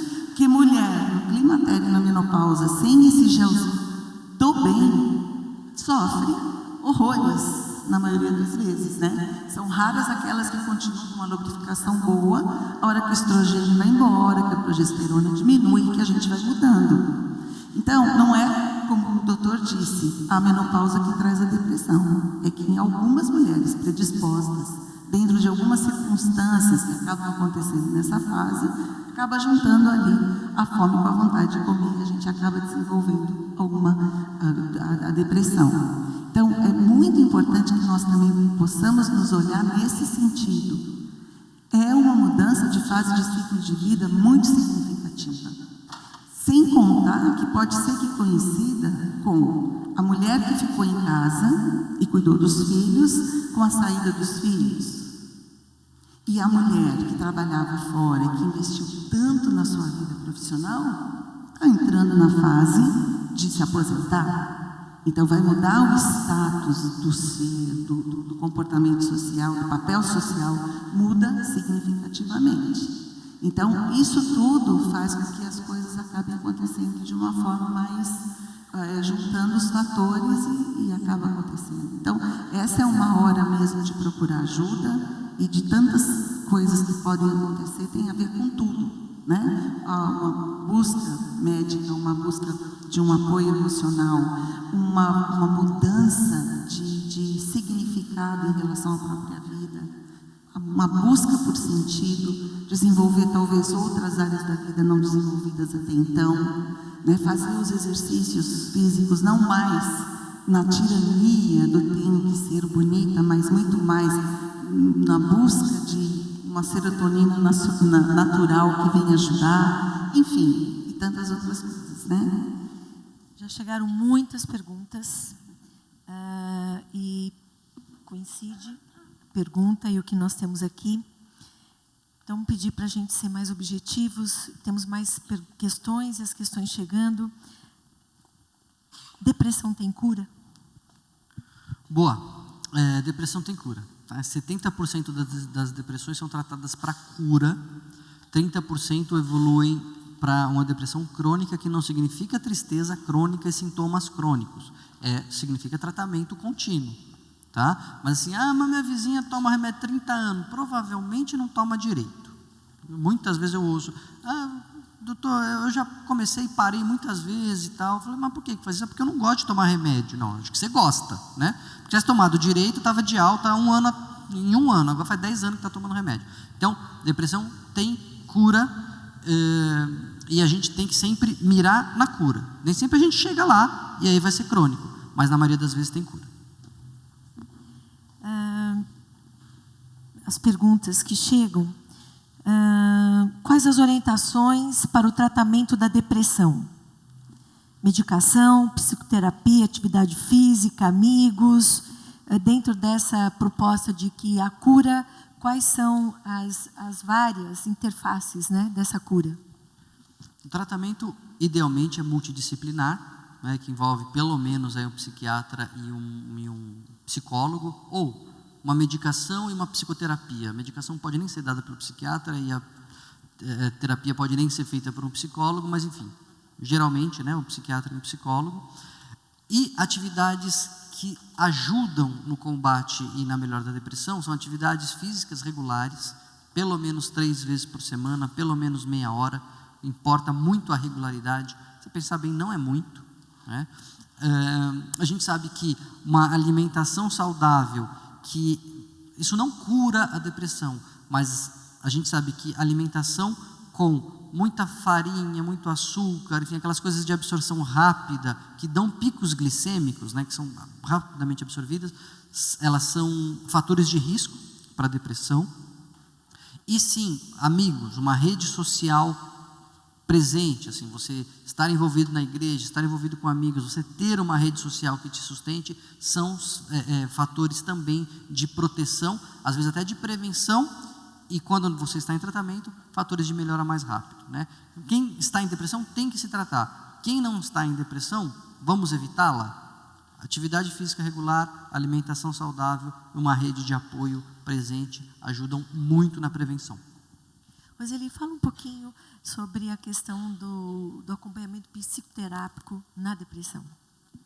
É muito importante, porque, como a gente conversou até aqui, é um momento que a pessoa tem, onde ela pode falar sobre o que ela sente, sem se sentir criticada, sem se sentir menosprezada na sua dor, sem se sentir julgada, e aonde ela vai poder, a partir da exposição, da fala, da narrativa, se reorganizar e internalizar esse período e essa situação de uma outra forma. Então, os medicamentos ajudam, porque estabilizam do ponto de vista neuroquímico, das funções cerebrais e tudo mais, e a psicoterapia vai também ampliar a visão que essa pessoa tem a respeito dela, a respeito da situação que ela vive, dos problemas que ela tem, e com isso, novas possibilidades acabam acontecendo. Só uma coisinha, sabe uma outra metáfora que eu acho importante? Por exemplo, se a gente chegar lá fora agora, nós vamos olhar para esse céu e ele está fechado, totalmente fechado, e não tem sol, né? Não tem sol, não tem brilho, uma coisa assim. Mas, se a gente pega um avião, passa por cima das nuvens, a gente vai lá em cima e o sol está lá, está brilhando e tudo está acontecendo. E muitas vezes quem passa pela depressão não consegue ter a perspectiva de que o que está acontecendo comigo está acontecendo sob o meu olhar que está dessa forma em função da doença que eu tenho. E essa perspectiva de que isso é um pedaço do caminho, não é o caminho todo, pode ajudar em muito quem está vivendo essa fase. A pergunta que não quer calar. A depressão, nós precisamos de medicação. Questão dos neurotransmissores, das sinapses. A depressão é uma baixa em relação a uma química. Então, nós precisamos da medicação. Para quem tem depressão, a medicação é para a vida toda? Não. 70% das pessoas vão tomar por um tempo e vão ter alta e nunca mais vão precisar ver o psiquiatra, né? 30%, números, né, aproximados, vão precisar igual o diabético precisa da insulina, ou igual o hipertenso precisa do remédio. Mas o principal objetivo não é se livrar do remédio. O principal objetivo é se livrar da depressão. Se der, sem remédio. Se der, depois tirando o remédio. Quanto tempo trata a depressão? Em princípio, primeira vez que a pessoa teve depressão, nunca teve depressão na vida antes, você trata até ela voltar ao normal. Não é ficar melhor, é voltar ao normal até os 100%. Voltou, ficou no 100%, 6 meses tomando remédio, tira o remédio e tem alta. Teve alta, está ótima, curada, vivendo a vida, teve depressão de novo. Segundo episódio depressivo, você trata até ela voltar ao normal, fica 100%, zerou, 2 anos tomando remédio. Até ter alta, tira o remédio, vai para casa feliz. Terceira vez que teve depressão, você não arrisca mais. Aí essa depressão é chamada de depressão recorrente, você trata até a pessoa ficar 100%, ficou 100%, vai ficar naquela dose para não ter recaída. Porque teve 3 recaídas, não vamos arriscar, que provavelmente vai ter a 4ª. Doutor, posso parar sozinho? Oi? Eu posso parar de tomar sozinho? Excelente pergunta. Não pode parar de tomar sozinho, né? Quer dizer, não é que não pode porque eu sou ruim, porque eu tenho uma lei. Você não pode porque azar é o teu, se você parar sozinho. Mas eu fiquei bom, eu parei, tudo bem. Se você para antes desse período de 6 meses, de 2 anos que eu estou dizendo, aumenta a chance de ter recaída. É certeza que vai ter recaída? Não. Mas para que arriscar? Você quer arriscar, azar é o teu. Mas assim, no custo-benefício, mais 6 meses tomando remédio, o remédio não traz um custo tão alto, pessoal e mesmo financeiro, então vale a pena, no meu ponto de vista. Agora cada um que decida, né? Só mais uma perguntinha, doutor, e pode parar de repente? Então, o de repente depende do remédio, depende de como vai ser conduzido. Né? Deu 6 meses, não, o médico falou que era 6 meses, parei, não vou mais. 1, 2, 3, comigo não morreu. Né? Parei o remédio e não brinco mais. Não é assim. Então, vamos fazer a retirada.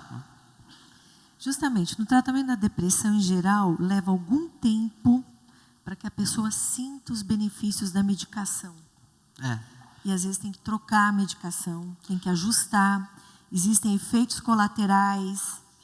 É isso aí. Tinha uma paciente que ela reclamava tanto de efeito colateral, tanto, tudo remédio eu trocava, reclamava. Eu falei, chega uma hora que eu falo assim, ó, fulano não tem mais o que fazer. A gente pega um desses aí, escolhe o efeito colateral que a senhora quer, né? Ou escolhe a depressão. A gente chegou no momento que a senhora vai ter que escolher um efeito colateral ou a depressão. É com a senhora, né? Porque, assim, tem efeito colateral. Faz parte do custo. Tudo na vida é uma questão de custo e benefício. Tudo, você está aqui, tem um custo, você está deixando de fazer outras coisas. Mas você veio porque você acha que ia ter um benefício maior. Tudo é custo-benefício. Tomar remédio e tratar a depressão é custo-benefício. Tem um custo financeiro, pode ter efeito colateral, mas tem o benefício de você se livrar da depressão. Como a pessoa que está em depressão, ela normalmente é racional, está lúcida, ela pode decidir, eu falo assim, a decisão é sua. Essa é a minha prescrição. Eu acho que é melhor você tomar isso e ter esses e esses custos do que continuar desse jeito, mas a decisão é sua. Quais são os principais efeitos colaterais? Varia muito de remédio para remédio. Mas não engorda? Não, tem remédio que emagrece. Opa, eu quero esse, né? Qual que é? Dá o nome. Remédio para as mulheres. Tem remédio que dá sono, tem remédio que tira o sono, tem remédio que diminui a libido, tem remédio que aumenta a libido. Opa, esse aí é... Né? Esse eu também quero.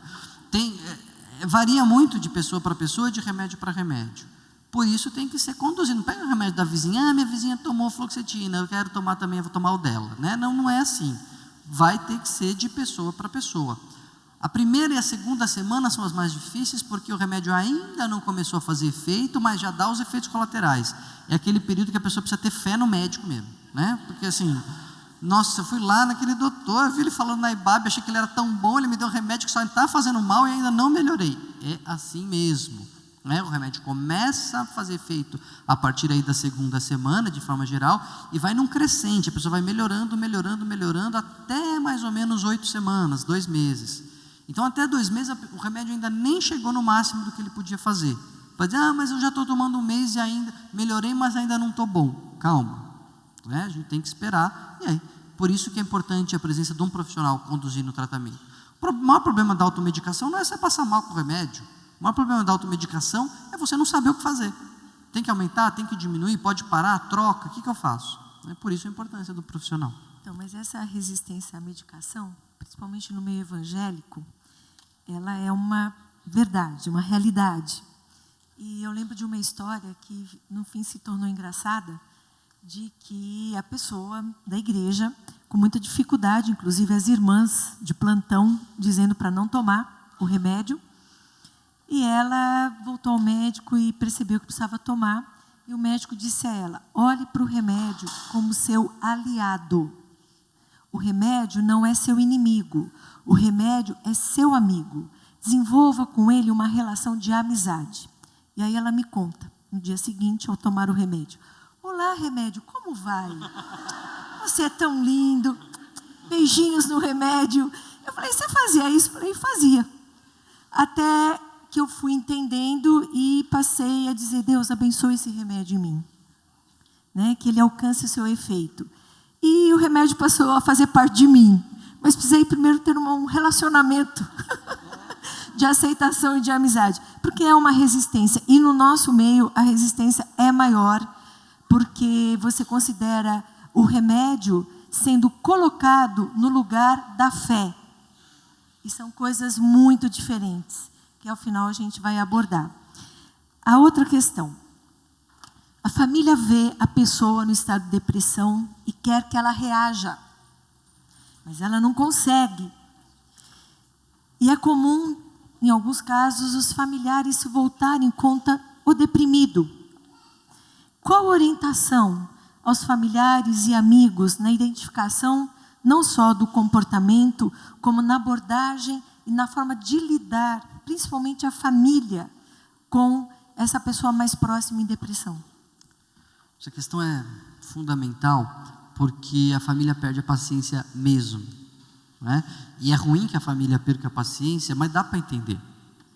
Porque a pessoa em depressão, assim, a pessoa que quebra a perna e engessa, o que ela mais quer? Tirar o gesso e voltar a andar. Né? A pessoa que está com bronquite, o que ela mais quer? Usar, né, com asma, quer usar a bombinha logo para parar de faltar o ar e quer voltar a respirar normal. A pessoa em depressão não quer. Por quê? Porque ela está de má vontade? Não, porque o que está doente nela é o querer. Ela não consegue reagir e ela nem consegue querer reagir, porque é justamente querer que está doente nela. Só que aí, imagina também a família em volta, fala assim, mas doutor, a gente olha para ela não quer, a gente oferece, a gente estimula, parece que ela não quer melhorar. E aí a família perde a paciência, mas de fato ela não quer, e aí a gente precisa explicar, e é importante essa mensagem ficar, a pessoa não quer, não é porque ela não está de má vontade ou está com preguiça, é porque ela não consegue querer. Mas o que eu faço? Então eu largo para lá? Não, largar para lá não adianta e brigar também não adianta. A gente tem que encontrar um meio termo que eu digo que é o estar disponível. É se mostrar presente e se mostrar solidário. Olha, eu estou aqui, você quer, a gente ajuda, você não quer, não vou forçar, mas a pessoa não se sente largada e também não se sente cobrada. Encontrar esse meio termo não tem fórmula. É uma coisa que vai da dinâmica de cada família, dos seus relacionamentos, enfim, de como funciona para vocês. Mas o segredo é se mostrar presente, estar sinceramente disponível e interessado na melhora daquela pessoa. Ela percebe, por mais que ela não consiga reagir naquele momento, ela vai perceber. Os remédios vão começar a fazer efeito, a terapia vai começar a ajudar, e aí vai um círculo virtuoso. Né? Porque a depressão se mantém num círculo vicioso. Você está triste, você briga com as pessoas, aí você recebe irritação e aí vai uma coisa piorando a outra. Com o tratamento, com a presença da família, a gente inverte esse círculo. Muito importante a família, né, Roseli? E só o que nós estamos fazendo aqui, eu acho que é de fundamental importância, que é se informar, saber como funciona, saber que é uma doença. Então, essa informação vai fazer com que a gente olhe já de uma outra maneira. E a outra coisa que o doutor disse também, que eu acho importante a gente ressaltar, é o fato de estar disponível dentro das nossas possibilidades. Pequenas ajudas práticas que não tenham a ver com conselhos, julgamentos ou palavras, têm um peso muito importante nessa hora. Então, às vezes é um passeio, estar junto, tirar um pouquinho de dentro daquele ambiente. Às vezes é uma ajuda de levar a um profissional durante essa fase em que a pessoa não pode ir sozinha. Às vezes ela não consegue entrar dentro de uma condução. Então, a disponibilidade de quem tem de poder acompanhar. Às vezes é uma loucinha para ajudar a lavar naquele momento. Né? E sempre palavras de encorajamento no sentido de que, mesmo que eu não esteja, nunca tenha sentido a depressão, nunca tenha vivido isso, e ainda eu só imagino o que você está sentindo, eu sei que o que você está sentindo é muito ruim, mas isso é um pedaço do caminho, não é o caminho inteiro. Né? Isso é uma fase, isso vai passar, e você está se cuidando, se cuidar aí vai fazer toda a diferença. Então, essas falas aí são bastante importantes nesse momento. Uma das coisas que a gente percebe nesses processos é uma postura nossa que acompanha alguém em depressão é não subestimar aquele sentimento, é acolher e é não minimizar, como a gente no início falou, comparando, não, mas veja fulana acabou de perder a filha, você tem tudo e não reage. Então, essa postura nossa de achar que palavras, assim, tentando trazer até um outro exemplo, só piora. Que aí faz com que a pessoa se sinta pior ainda, sentimento de culpa maior. Então, não subestimar essa dor desta pessoa nesse contexto. Não minimizar, mas acolher. E aí a pergunta que vem, várias. Síndrome do pânico. Síndrome do pânico é um outro diagnóstico. Síndrome do pânico é um transtorno da ansiedade, né, que é uma outra função. O humor é o que modula alegria, tristeza e tal. Ansiedade é preocupação, é antecipação de problemas, etc. E a síndrome do pânico é um transtorno da ansiedade, que a pessoa tem aquela, de repente, do nada, vem uma crise. Vou explicar o que é síndrome do pânico para você não sair falando errado. Né? Porque as pessoas falam assim, doutor, eu tive um pânico, o que era? Aí você vai ver, era medo de barata, não tinha nada a ver com pânico.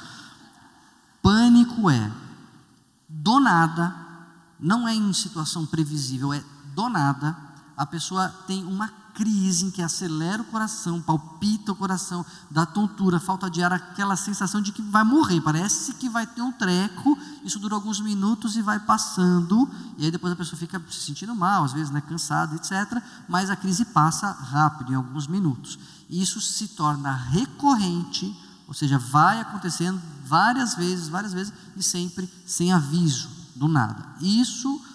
Essa é a crise de pânico, quando ela fica repetida é a síndrome do pânico, mas é um outro diagnóstico, um outro tratamento e com outras causas. Então, síndrome do pânico não é depressão. Não, é outra coisa. Mas pode acontecer as duas coisas? Pode acontecer e é comum que aconteça, porque a pessoa começa a ter essas crises, não sabe o que é, e aí já fica com medo de sair de casa, e aí já vai restringindo a sua vivência, e aí se cansa disso e acaba ficando deprimida. A depressão e a ansiedade são doenças diferentes, são áreas diferentes, que têm doenças diferentes, mas que frequentemente adoecem junto. É comum a pessoa com pânico desenvolver depressão, é comum a pessoa com toque desenvolver depressão, enfim, e assim por diante.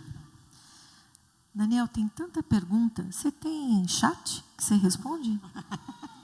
Fazer um FaceTime, gente, fazer um face-to-face. Pedir, parem, por favor, porque depressão em crianças existe? Como mãe, que podemos fazer? Existe, não é o mais comum, mas também não é tão raro quanto a gente gostaria que fosse, e desconfiou, tem que levar no tratamento. O psiquiatra já é um bicho raro, o psiquiatra da infância é um bicho mais raro ainda, mas eventualmente a porta de entrada para uma terapia, numa psicóloga, pode dar conta de saber se é ali ou não, se tem ou não um risco, e aí encaminhar mais especificamente. Mas ele tem crianças, você acompanha, é comum? Já acompanhei, sim.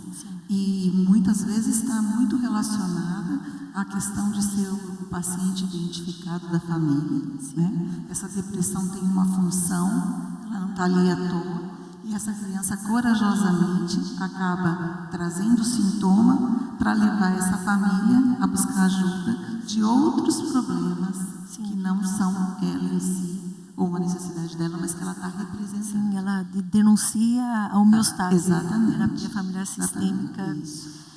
Enfim, olha, vai ter que ser resposta bate-pronto. Deprimido, a deprimida sempre fica com energia e disposição baixa, mas pode ficar inquieto, acelerado, extremamente irritado? Irritação é um problema possível, a pessoa fica muito irritada, mas se ela está acelerada, aí pode não ser depressão. E aí a gente precisa ver melhor o que está acontecendo. Mas irritação, muita irritação, pode acontecer sim. Depressão e tireoide. É um diagnóstico diferencial. A pode estar com hipotireoidismo e a gente achar que é depressão. Então, na avaliação inicial do paciente deprimido, sempre é importante avaliar a tireoide, porque o hipotireoidismo pode dar todos os sintomas de depressão. Baixa autoestima e depressão. É um dos sintomas, né? Tudo fica ruim, a autoestima também. A pessoa se acha a pior do mundo e, obviamente, de uma maneira exagerada, de uma maneira distorcida. É um sintoma comum de a gente ver na depressão. Depressão não é a única causa de baixa autoestima. Às vezes tem questões psicológicas e vivenciais mais importantes, mas é um sintoma que pode acompanhar frequentemente a depressão. É interessante, nós somos um grupo bem heterogêneo aqui. As questões revelam isso. E aquilo que nós dissemos, cada experiência é uma experiência e a gente respeita. Então, eu leio aqui uma experiência. Perdi 11 anos da minha vida devido à depressão. O diagnóstico, a aceitação e o tratamento terapêutico tomaram tempo. Os remédios tiveram um efeito devastador. A melhora veio por meio de vitaminas e suplementos. Por que isso não é adotado de uma forma mais ampla? Por causa de falta de evidência científica. Sem desqualificar, o que aconteceu com você, graças a Deus, tem gente que melhora com oração, para os remédios melhora com oração, mas não tem evidência científica para isso. Eu sou médico, eu me pauto por evidências científicas. O que são evidências científicas? Você pega 1000 pessoas, divide ela em 2 grupos, para metade você dá remédio, para metade você dá placebo, para metade você dá placebo é remédio sem só farinha, né? E aí você vê quantas melhoraram no grupo e quantas melhoraram no outro grupo, né? Não tem nenhuma evidência científica que, numa população grande o suficiente, você dar vitamina seja melhor que você dar antidepressivo. Ah, mas para mim melhorou. Isso se chama evidência anedótica. O que é isso? Melhorou para você, mas se você pega 100 pessoas ou 1000 pessoas e dá vitamina para metade e antidepressivo para metade, a população com antidepressivo melhora muito mais. Isso é evidência científica e é por isso que a gente se pauta, né? Às vezes o paciente pergunta para mim, por exemplo, homeopatia. Homeopatia tem gente que defende, etc., mas ela também tem dificuldade de evidências científicas. Então, você quer usar? Usa. Eu não vou te mandar parar a homeopatia, mas o meu trabalho com evidências científicas me manda te passar um antidepressivo. Mas você é racional, você quer tomar, toma, você não quer tomar, não toma. Posso só dar uma complementada? Eu trabalho com uma nutricionista funcional e eu trabalho também no serviço de DST/AIDS. E ali os pacientes tomam antirretroviral e tudo mais. E ela faz um trabalho com esses pacientes muito interessante nessa demanda de procurar os elementos químicos na alimentação que, porventura, o paciente possa estar em haver, ou para mais ou para menos. E, em alguns casos, nós temos tido significativas melhoras em relação a essa compreensão e essas medicações, esses elementos serem preenchidos na alimentação.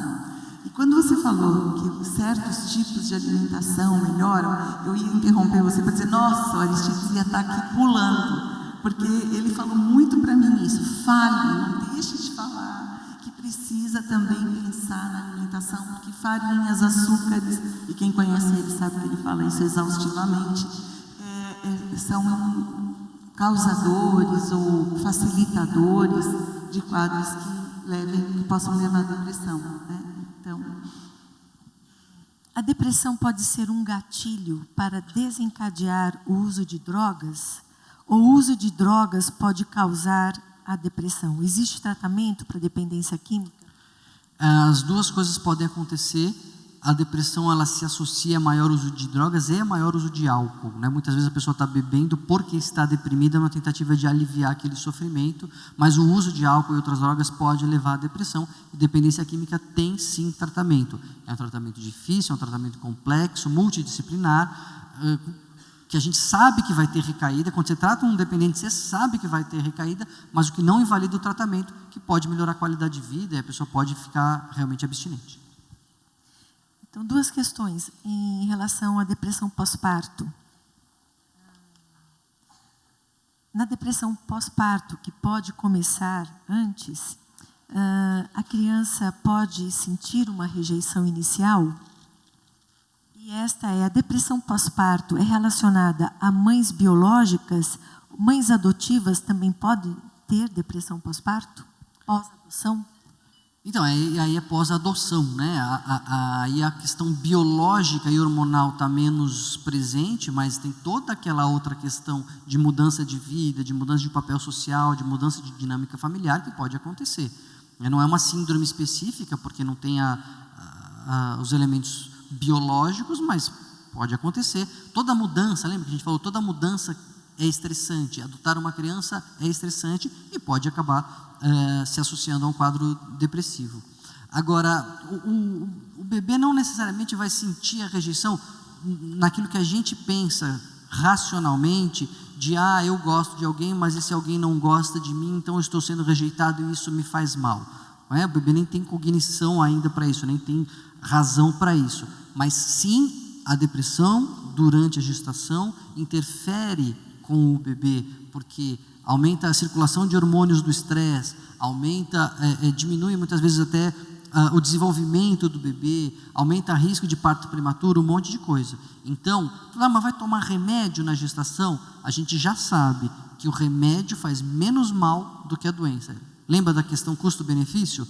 Na gestação, o remédio é um custo menor do que o custo da doença para o bebê. E aqui a liberação também do hormônio da oxitocina, né? Que é aquele hormônio que faz com que a mamãe e o bebê se liguem. Todas as vezes em que a mamãe amamenta, ela está sob esse efeito desse hormônio que faz essa ligação. Quando você vê uma mãe inebriada com o seu bebê, ela está ali liberando a oxitocina, que é um hormônio super importante. Como o bebê não tem a cognição feita, né? Não tem nem mielinização cerebral ainda, ele tem as sensações. Então, uma mãe relaxada, que amamenta, que está bem, ele vai sentir isso. Agora, quando a mamãe está de uma forma diferente, ela está tendo essa depressão, ela vai precisar de ajuda de alguém que vai cuidar desse bebê e que vai estar estabelecendo com ele essa relação de segurança, de acolhimento e tudo mais. Então, é muito importante nesse momento, quem está bem e que faz parte desse sistema ali, familiar, ajudar a mamãe nessa hora. Até porque a contração muscular de uma pessoa que está em depressão pós-parto, né, uma mamãe nessa hora, ela também vai denunciar de alguma forma, até na forma de acolher postura, o bebê, né? Na postura. Como alguém que cuida de uma pessoa em depressão não adoecer? É um risco, né? O cuidador, ele é sempre uma população de risco para adoecer. Como não adoecer, são fatores de proteção que a gente falou. Atividade física, alimentação, uma rede social de suporte, sono adequado, sono é fundamental, não descuidar do sono, etc. Agora, se está muito pesado, eventualmente você fazer uma terapia antes de adoecer é o ideal, né? Porque a terapia ajuda você saber o que é de quem ali, isso aqui, essa dor é minha, essa dor é dele, não vamos misturar as dores aqui, porque senão, né, é braço de afogado, né, vai os dois para o fundo do mar. Então é importante fazer, às vezes, uma terapia para não adoecer. E tem os grupos de apoio, né, que são importantes nesse sentido. Ok, a gente caminha para o fim, e alguém escreveu aqui que, entendendo a depressão como uma doença da alma, é o entendimento dessa pessoa que a depressão é um problema espiritual. Essa é uma compreensão. E a pergunta, então, que eu faço é a seguinte: a religião ajuda ou atrapalha no tratamento da depressão? Gente, tudo é espiritual. Tudo é espiritual. Em que área o espírito não atua? Tudo é espiritual, né? Agora, o fato de ser espiritual não significa que não possa ser biológico também. Jesus não curou o homem que tinha a mão torta lá, a mão ressequida, era um problema ortopédico, né? E aí então você quebra o braço e fala assim: não, me leva para a igreja, vamos orar. Não, né? Me leva para o pronto-socorro, vai orando no caminho, né? E vai engessar o braço, né? A gente sabe que, independente de alma e espírito, existe um cérebro. Ele existe, ele está dentro da sua cabeça, não pode ser crente. Tem crente que parece que não, mas na maioria, né, tem.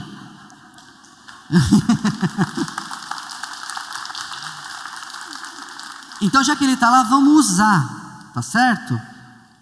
O rim não adoece, o pâncreas não adoece, o coração não adoece. O que você faz quando esses órgãos adoecem?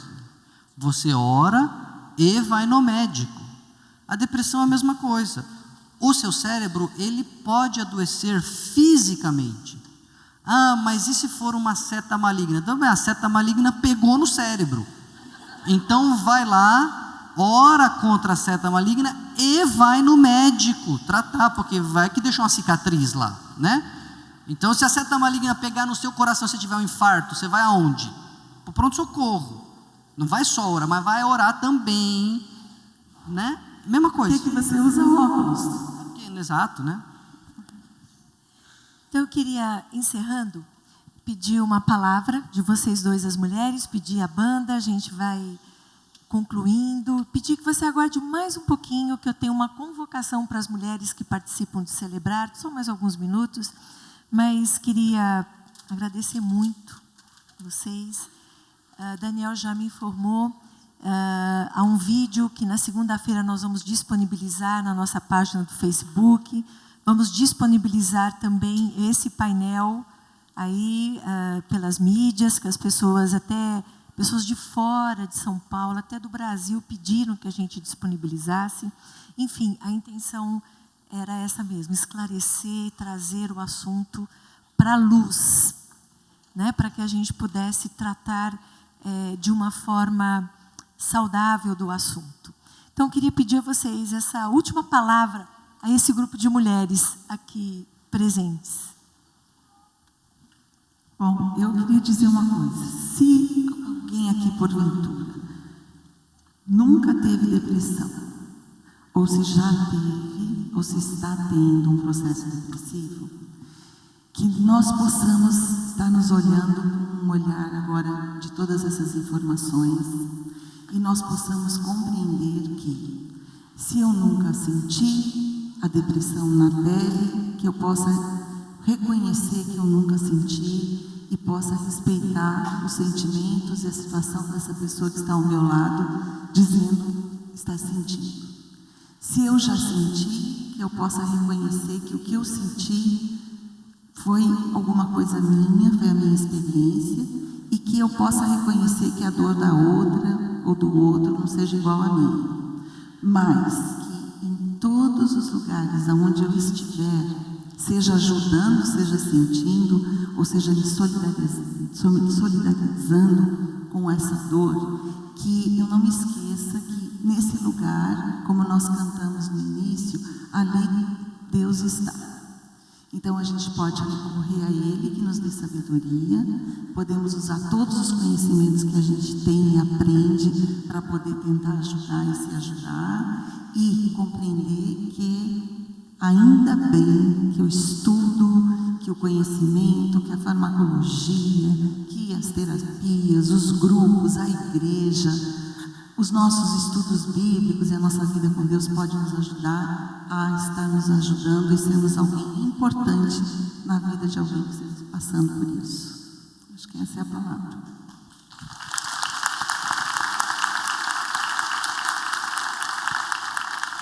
Daniel.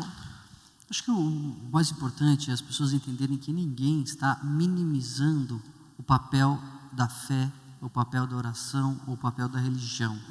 Isso tudo tem seu papel, isso tudo é fundamental, isso tudo tem uma função fundamental na nossa vida, não é? A religião, ela pode ajudar muito, porque ela pode realmente nos colocar em contato com Deus, e Deus não tem prazer no nosso sofrimento, e Ele pode e vai fazer alguma coisa para aliviar. Só que alguma coisa, às vezes, pode ser enviar um médico, né? Ah, mas eu queria um anjo. Era o que tinha, meu filho. Sei que você queria um anjo de luz, mas só estava lá o Daniel, vai ele mesmo. Tá certo? Então...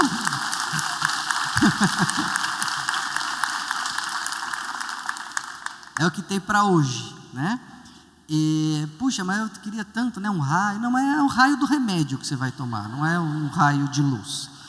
E é importante a gente, então, ter essa clareza, né? Ora, busque a Deus, busque a igreja, mas não negligencie a importância dessa doença. Uma vez que a gente entender que a depressão é uma doença, a gente muda tudo, a gente muda os nossos preconceitos, a nossa abordagem com os nossos familiares, a nossa abordagem com a gente mesmo. Sempre que você tiver alguma dúvida, pense na depressão como diabetes. Se fosse diabetes, o que eu faria? Isso ajuda muito a gente pensar e evitar o agravamento. Às vezes, vou falar para vocês, às vezes a depressão passa sozinha, sabia? A depressão pode passar até sozinha. Então por que você está falando aí para tomar remédio? Porque eu não sei se vai passar sozinho. Apendicite, tem umas estatísticas aí que dizem que 70% não precisaria ser operada. E 30% morreria, né, da pessoa. Então, na dúvida, opera, né? Então a gente não sabe se a sua depressão vai passar ou não. Então a gente trata para que ela passe. A gente não sabe se ela vai se agravar ou não. Então a gente trata para que ela não se agrave. E a gente não sabe quanto tempo ela demoraria para passar. Então vamos tratar agora para passar mais rápido. Né? Crise renal que eu tive, se eu ficasse lá esperando, uma hora passava. Mas para que ficar passando dor, se Deus deu sabedoria para a gente inventar maneiras de aliviar essa dor? Né? Então, eu acho que essa é a mensagem. Vamos encarar a depressão como uma doença. E doença a gente ora e a gente trata. Acho que se a gente tiver essa clareza, muitos e muitos problemas podem ser reduzidos. E, mais uma vez, agradeço a oportunidade aí de ajudar. Eu acho que isso divulgar essas informações é fundamental. Então, o convite da Silvia, eu, para não dizer nunca, quase nunca recuso. Bom, né? Mas eu acredito que essas falas de vocês em relação a esse ambiente, porque olha que especial, nós estamos aqui conversando com a ciência, e essa ciência que se expressa através, né, da medicina, da farmacologia, da terapia, mas nós estamos tratando esse tema num contexto de uma comunidade, onde nos abraçar, nos acolher, interceder umas pelas outras. E eu lembro muito de uma amiga numa crise profunda em depressão, e alguém mais desavisado dizia a ela, ore mais. Ela dizia, eu não consigo. E eu tive uma experiência muito especial. Naquela hora me veio a figura dos amigos do paralítico levando até Jesus. Ele não conseguia ir. Não tinha como ir. Ele estava incapacitado. Não era falta de vontade, não era falta de fé, não era pecado não confessado. Ele não tinha como chegar. E os amigos o levaram até Jesus. E na hora eu disse a essa amiga, você tem uma comunidade. E essas suas irmãs e irmãos vão levar você até Jesus. Vão fazer esse papel dos amigos. Vão ter palavras resgatadoras. Porque Deus nos deu palavras de vida. Então esse entendimento de que nós podemos sim nos unir e devemos. E por isso a quebra desse silêncio e trazer para a luz, sair da escuridão, de eu me sentir à vontade para compartilhar com minha irmã. Eu estou me sentindo assim. E ser acolhida, ser orientada, saber que está orando por mim, me acolher, me abraçar. Então, a nossa expectativa hoje, eu diria assim, de uma pastoral para a mulher e para a mulher em depressão, é criar esse espaço de vida, de saúde, e não trazer mais peso, não sermos juízes, e juízes implacáveis por vezes, mas sermos instrumentos de Deus, minhas irmãs. As mulheres, nós estamos vivendo muitas coisas, como o Daniel falou, as demandas sobre nós, e nós nos sentimos supermulheres, abraçamos a todas, e adoecemos. As doenças emocionais, se há alguma coisa que eu oro a Deus, por mim, é sobre saúde emocional.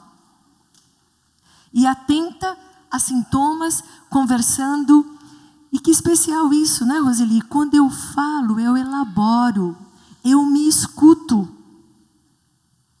Mas precisamos ter espaços de escuta, espaços de acolhimento, de sermos amadas. E acima de tudo ouvirmos de Deus que somos filhas amadas. Porque a gente tem a noite escura da alma. A gente tem.